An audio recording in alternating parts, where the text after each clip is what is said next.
നമ്മുടെ സേമിയ പായസം വെക്കാൻ വേണ്ടി അമ്മ സേമിയെല്ലാം ഒടിച്ചൊടിച്ചിരുന്നുണ്ട്. ഇതെല്ലാം ഒടിച്ചിട്ട് ഞാൻ ഇവിടെ നോക്കിയിരിക്കാം. ജോലിക്കള്ളിയെന്ന് പറഞ്ഞാൽ ജോലി ചെയ്ത് കുഴഞ്ഞ്, അതുകൊണ്ട് അമ്മ ഒടിക്കാമെന്ന് പറഞ്ഞു.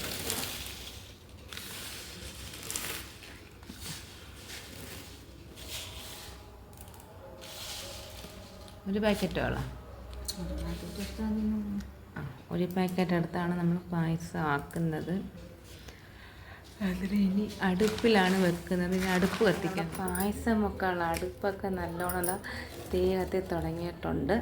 നമുക്കിതിനകത്തോട്ട് ഞാൻ ഡ്രസ്സ് ചേഞ്ച് ചെയ്യാൻ പോയ ടൈം കൊണ്ട് അമ്മ നെയ്യൊക്കെ ഒഴിക്കുന്ന മുന്തിരിങ്ങ വയറ്റിക്കൊണ്ടിരിക്കുകയാണ്. മുന്തിരിങ്ങ ഏകദേശം പരുവമായി. ഇനി ഇവനൊന്ന് കോരി മാറ്റട്ടെ. നമുക്ക് 2 നെയ്യുടെ ആവശ്യമാണ്. നെയ്യ് ഒഴിച്ചു. ഇനി നമുക്ക് അണ്ടിപ്പരിപ്പ് നമ്മൾ പൊട്ടിക്കുന്നു. അതെടുക്കാം. എടുക്കാമെന്നല്ല, അണ്ടിപ്പരിപ്പിന് ഇടാം.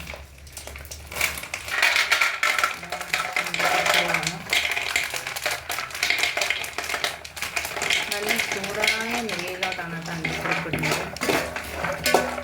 കൂട്ടി കുറച്ചൊക്കെ ഇടാം. അണ്ടിപ്പരിപ്പ് വെള്ളമനുസരിച്ച് ഇതിൽ കൂടുതൽ ഇട്ടുണ്ടായിരുന്നു. അതാണ് അണ്ടിപ്പരിപ്പ് കൂട്ടിയിട്ടത്.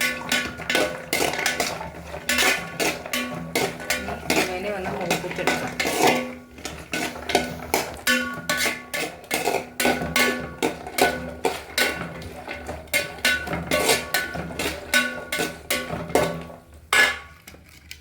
തീയൊക്കെ ഒന്നും കൂടെ നമ്മൾ തേച്ച് കൊടുക്കണം. വിറകൊക്കെ അത് നീക്കി വെച്ച് മൂക്കാനായിട്ട് തുടങ്ങി. കംപ്ലീറ്റായിട്ട് മൂന്നിട്ടില്ല, 1-2 ഒക്കെ മൂത്ത് തുടങ്ങിയിട്ടുണ്ട്.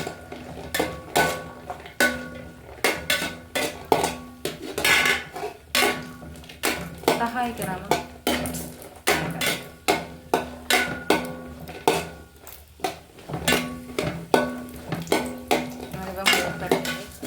ഞാൻ അണ്ടിപ്പരിപ്പ് മൂത്ത് വരട്ടെന്നും പറഞ്ഞത് റെസ്റ്റ് ചെയ്യാൻ പോയ സമയം കൊണ്ട് അമ്മ അടുത്ത് നമ്മുടെ സേമിയയും തട്ടി. തട്ടുന്നത് എടുക്കാൻ പറ്റിയില്ല, കിണ്ടുന്നെങ്കിലും എടുക്കാം. ഇനി ഇവനെ ഒന്ന് മൂപ്പിച്ചെടുക്കട്ടെ. ഇവനെ മൂപ്പിച്ചെടുത്ത് പാലൊക്കെ ഒഴിച്ച് അണ്ടിപ്പരിപ്പ് മുന്തിരിങ്ങ എല്ലാം ഇട്ട് നമുക്കിനി പായസമാക്കി എടുക്കാം. 100 പാലാണ് എടുത്തേക്കുന്നത് പായസത്തിന് വേണ്ടി. ഇനി നമുക്ക് അമ്മ അരങ്ങൊഴിഞ്ഞും മാറി, അതുകൊണ്ട് ഞാൻ അരങ്ങത്തകത്ത് കയറി എന്ന് ആരും വിചാരിക്കേണ്ട. അമ്മ പാല് പൊട്ടിക്കാൻ പോയി. അതിൻ്റെ പേരിലൊന്ന് ഇളക്കി കൊടുത്തെന്ന് മാത്രമേ ഉള്ളൂ. അങ്ങനെ 1ാമത്തെ കവർ പാലൊഴിച്ചു.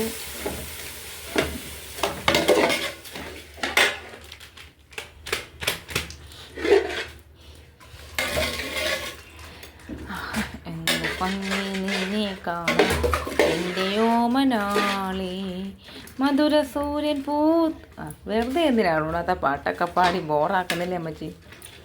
പാട്ട് പാടാമെന്ന് പറഞ്ഞുകൂടാ. പായസം കണ്ടപ്പോൾ ഒരു മോഹം പാട്ട് പാടാൻ. അതുകൊണ്ട് പായസം ഇറങ്ങിപ്പോടി നിൻ്റെ ഓഞ്ഞ പാട്ട് നിർത്തിയിട്ടെന്ന്.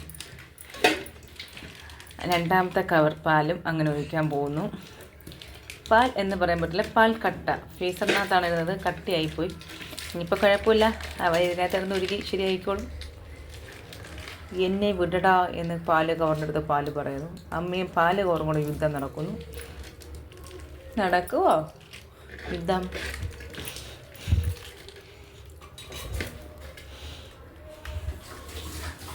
അതിഗംഭീരമായി അതിൻ്റെ കഴുത്തിറക്കുകയാണ്. അല്ല, വെട്ടിയിടുന്നു.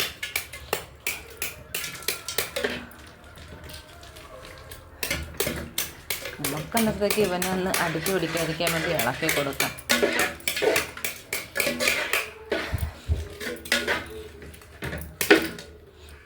അങ്ങനെ അവനും വീണു. ഇനി ഇവരെല്ലാവരും കൂടെ കിടന്നൊന്ന് ഉരുകി മിക്സ് ആവട്ടെ.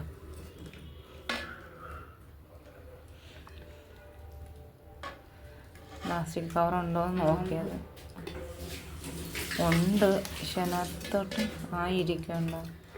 ഞെരിയൊന്നിൻ്റെ അടുത്ത് മാറ്റാൻ പറ്റൂലേ?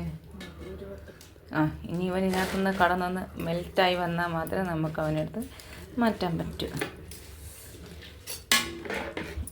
ഇവനൊന്ന് ഒഴുകാൻ വേണ്ടി നമുക്ക് പായസമാണ് റെഡി ആയിക്കൊണ്ടിരിക്കുന്നത്. അണ്ടിപ്പരിപ്പൊക്കെ ഇട്ട് കഴിഞ്ഞു. മുന്തിരിങ്ങ ഇട്ടില്ലേ, എല്ലായിട്ട് അണ്ടിപ്പരിപ്പ് മുന്തിരിയും കിട്ടി ഏലക്കയും കൂടെ ഇടണം. നമ്മുടെ മിൽക്ക് മേഡും കൂടെ ഒഴിച്ച് കഴിഞ്ഞാൽ നമ്മുടെ പായസം റെഡി. നമ്മുടെ വീഡിയോ എടുക്കുന്നതിൽ വന്നൊരു അതിഥിയാണ് നിൽക്കുന്നത്, വേലപ്പൻ. കണ്ടല്ലോ അവൻ്റെ ഒരു കുടുക്കം. നമ്മുടെ പായസം റെഡിയായി കഴിഞ്ഞു. ഇനി ടേസ്റ്റ് ചെയ്യണ്ടേ. നമ്മളിന്നലെ പായസം ഉണ്ടാക്കി ഉരുളി. ഇതിങ്ങനെ നക്കി പഠിച്ച് തിന്നാൻ എന്നാ രുചിയാണെന്നറിയാമോ. ഇങ്ങനെ ആരെങ്കിലും കഴിച്ചിട്ടുണ്ടെങ്കിൽ ഒന്ന് കമൻറ്റ് ചെയ്തേക്കണേ. പിന്നെ നമ്മുടെ ഇതുവരെ ഈ വീഡിയോ ആരും കാണാത്തവരുണ്ടെങ്കിൽ വീഡിയോ ആയാലും ചാനലായാലും കാണാത്തവരുണ്ടെങ്കിൽ കാണുകയും സബ്സ്ക്രൈബ് ചെയ്യുകയും ലൈക്ക് ചെയ്യുകയും സപ്പോർട്ട് ചെയ്യുകയും ചെയ്യണേ.